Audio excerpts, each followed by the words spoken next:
कार्यक्रम तारों तले जिंदगी। तारों तले जिंदगी इस सीरीज में हम आपके लिए लेकर आए हैं हिंदी साहित्य जगत की कुछ चर्चित कहानियों और उपन्यासों पर केंद्रित रेडियो नाट्य वाचन। आइए सुनते हैं लेखक शरद चंद्र द्वारा लिखित उपन्यास बिराज बहू का रेडियो नाट्य वाचन।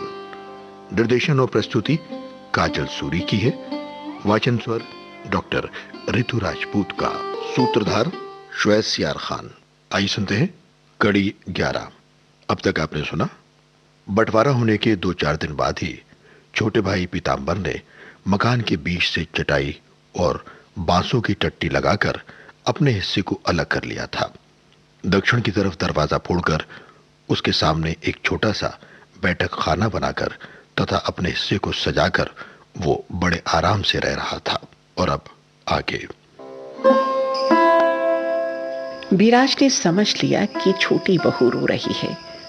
उसने चिंतित होकर पूछा, क्या हुआ छोटी बहू? छोटी बहू तुरंत जवाब न दे सकी। मालूम हुआ वो आंचल से आंखें पोंछ रही थी, अपने को संभाल रही थी। बिराज ने फिर पूछा, क्या बात है छोटी बहू, कहो ना। छोटी बहू तुरंत कुछ जवाब न दे सकी। मालूम हुआ वो आंचल से आंखें पोंछ रही थी, अपने को संभाल रही थी। बिराज ने फिर पूछा, क्या बात है छोटी बहू? इस बार वो भरे हुए गले से बोली, जेठ जी के नाम नालिश हुई है, कल शायद सम्मन निकलेगा। अब क्या होगा दीदी? बिराज डर गई, किंतु अपने मन का भाव छिपा कर बोली, सम्मन निकलेगा? तो इसमें भय की क्या बात है छोटी बहू? भय नहीं है क्या दीदी? बिराज ने कहा, भय क्या है, किंतु नालिश किसने की है? छोटी बहू बोली, फूला मुखर्जी ने। बिराज थोड़ी देर तक वहीं खड़ी रही, फिर बोली, हाँ, और कुछ कहने की जरूरत नहीं है, समझ गई। मुखर्जी महाशय का ऋण उन पर है ना, इसीलिए जाना पड़ता है। उसने नालिश करती है, किंतु इसमें भय की कोई बात नहीं है छोटी बहू। और इसके बाद दोनों चुप हो गई। क्षण भर बाद छोटी बहू ने कहा, दीदी, मैंने कभी तुमसे मुंह खोलकर ज्यादा बात नहीं की, बातचीत करने लायक हो भी नहीं। क्या आज छोटी बहन की एक बात मानोगी दीदी? उसके कंठ स्वर से बिराज पिघल गई थी। बोली, क्यों ना मानूंगी बहन, बता। जरा हाथ इधर करो। बिराज के उधर हाथ बढ़ाते ही एक छोटे कोमल हाथ ने सांस से बाहर आकर उसकी हथेली पर सोने का हार रख दिया। बिराज ने चकित होकर कहा, अरे किस लिए छोटी बहू? छोटी बहू ने कंठ स्वर को और धीमा कर लिया। भींच कर या बंधक रखकर जिस तरह भी होती थी, उसका ऋण चुका दो। इस आकस्मिक अयाचित सहानुभूति से बिराज थोड़ी देर के लिए विफल हो गई, कुछ बोल न सकी। किंतु जाती हूँ दीदी, कहकर छोटी बहू को हटते देख तुरंत पुकार उठी, जाओ नहीं छोटी बहू, जरा सुनो। छोटी बहू लौटकर बोली, क्या है दीदी? बिराज ने उसी सांस से हार को उसकी ओर फेंक कर कहा, छी, ये सब हम लोगों को नहीं करना चाहिए। छोटी बहू ने उसे उठाकर क्षुब्ध स्वर में कहा, क्या नहीं करना चाहिए? बिराज बोली, देवर जी सुनेंगे तो क्या कहेंगे? उन्हें कुछ मालूम ना होगा दीदी, आज नहीं तो 2-3 दिन बाद मालूम हो जाएगा, तब क्या होगा? छोटी बहू बोली, वे कभी ना जान पाएंगे दीदी। पिछले साल माँ ने मरते समय छिपाकर ये हार मुझे दिया था, मैंने इसे कभी पहना नहीं, बाहर भी नहीं निकाला। दीदी तुम्हारे पाँव पड़ती हूँ, इसे तुम ले लो। उसकी कातर विनय सुनकर बिराज की आंखों से आंसू बह निकले। मन ही मन सोचने लगी और फिर बोली, आज की बात मृत्यु के क्षण तक मेरे मन में रहेगी बहन, किंतु मैं इसे ले ना सकूंगी। इसके अलावा छोटी बहू, स्वामी से छिपाकर किसी स्त्री के लिए कोई भी काम करना उचित नहीं है बहना, इससे हम दोनों को पाप लगेगा। छोटी बहू बोली, तुम सब बातें नहीं जानती दीदी, इसलिए ऐसा कहती हो, किंतु मुझे भी धर्म अधर्म का विचार है। मैं ही मरते समय क्या जवाब दूंगी?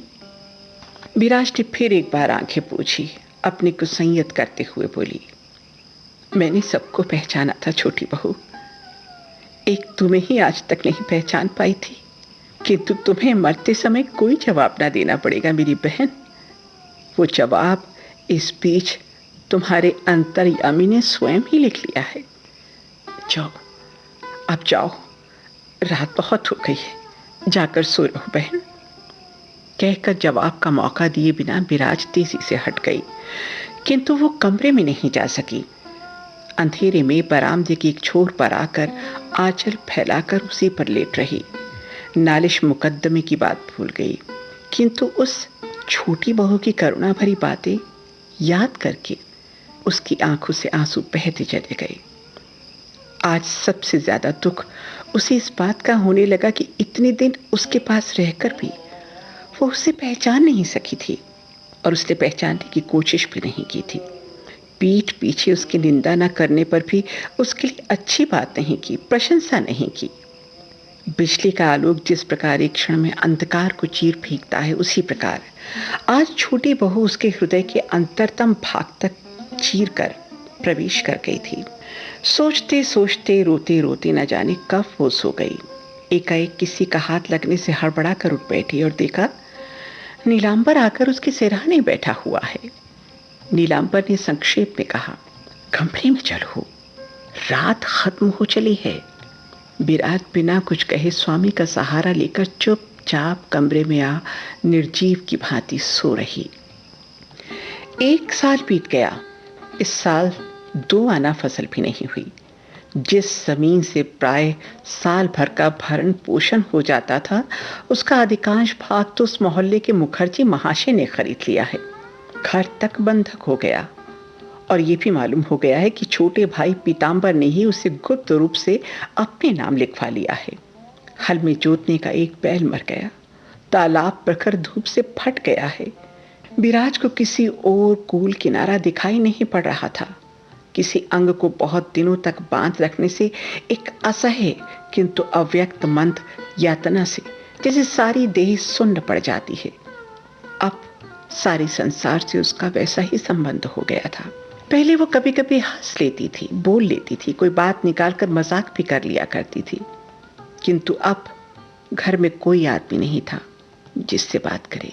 यदि कोई मिलने आता और उसका हालचाल पूछता तो भी भीतर ही भीतर खींच उठती। स्वभाव से ही अभिमानिनी होने के कारण टोले मोहल्ले के लोगों की साधारण बात से भी बिगड़ जाती। घर गृहस्थी के किसी काम में अब उसे जरा भी उत्साह नहीं रहा। उसके कमरे की शैया गंदी पड़ी रहती, अलगनी पर कपड़े अस्त व्यस्त पड़े रहते, सब चीजें इधर उधर फैली रहती। झाड़ू देने के बाद कूड़ा कोने में ही पड़ा रह जाता। बाहर फेंकने तक की शक्ति जैसे वो अपने अंदर महसूस ही नहीं कर पाती थी। किसी तरह दिन कट रहे हैं। इस बीच नीलांबर अपनी छोटी बहन हरिमती को 2 बार ले आने की चेष्टा कर चुका, किंतु उन लोगों ने नहीं भेजा। 15 दिन पहले उसने एक पत्र लिखा था, हरिमती के ससुर ने जवाब तक नहीं दिया। विराज के आगे तो उसका नाम तक नहीं लिया जा सकता, क्योंकि वो एकदम आग की तरह जल उठती थी। उसने पुंटी को इतना बड़ा किया, माँ की तरह उसे प्यार किया, किंतु आज उसका नाम तक उसके लिए विष हो गया है।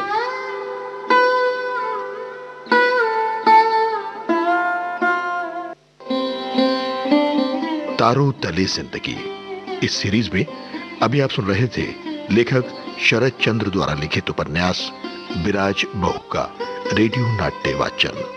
निर्देशन और प्रस्तुति काजल सूरी की थी और वाचन स्वर डॉक्टर ऋतु राजपूत का। सूत्रधार श्वेत खान।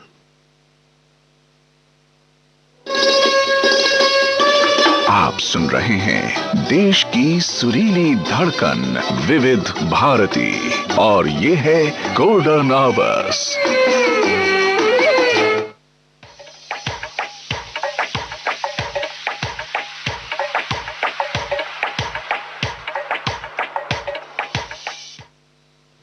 समय हुआ है 12:30 और 5 सेकंड।